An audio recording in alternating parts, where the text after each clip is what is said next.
Mapagpalang araw mga kataba. Magsisigang naman tayo ng salmon. O, ganyan lang karami. Alam niyo naman.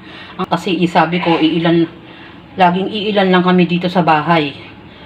Katawan ng salmon, masarap din ng ulo.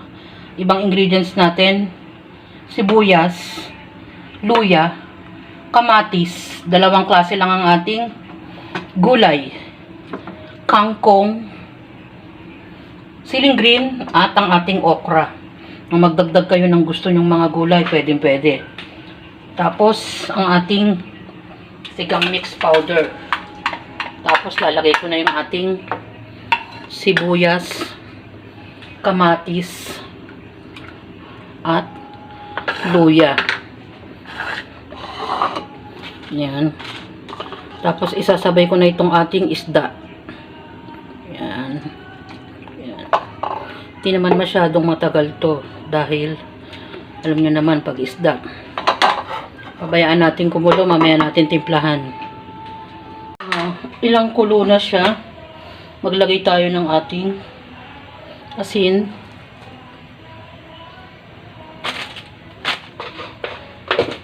Tabi muna natin ang ating mga kalat. Magsarap. Pang-asim. Depende sa inyo kung gaano karami ang gusto nyo. At gaano ka-asim. Haluin natin. Unahin natin ang okra. Kasama ng siling green. Ayan. Takpan natin bago ang ating huling gulay. Nilagay ko na yung ating kangkong. Yan. Tapos, tikman natin.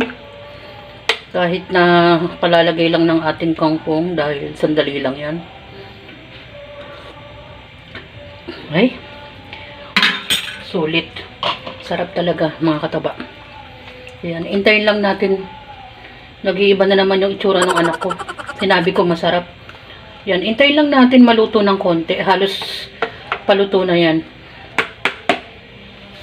Umuusok-usok pa ang ating may sabaw. Nagsigang naman ako ng ating pink salmon. Puro laman naman yan. Masarap din yung may ulo mga kataba. At yun ang mga ating gulay. Lagyan nyo lang ng kung anong klaseng gulay ang gusto nyo. Mas maraming gulay nga. Lagi yung sinasabi ko na mas masarap ang ating may sabaw. Powder lang ang inilagay ko dyan. Pwede namang sampalok. Iba't ibang klaseng style ng sigang. Naglagay din ako ng luya para naman sa ating isda. Alam niyo naman pag may isda, pambawas din ng ating lansa ang luya at kamatis. Masarap na naman dahil may sabaw. Dahil nag-start na naman ng umulan. Iba-iba yung panahon mga kataba. Sinasabayan din natin ang panahon depende sa ating mga niluluto. Siyempre pag umuulan, masarap ang may sabaw.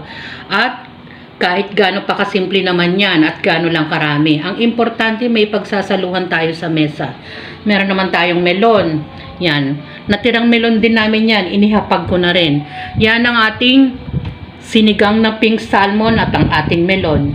Enjoy, kumain at maging masaya.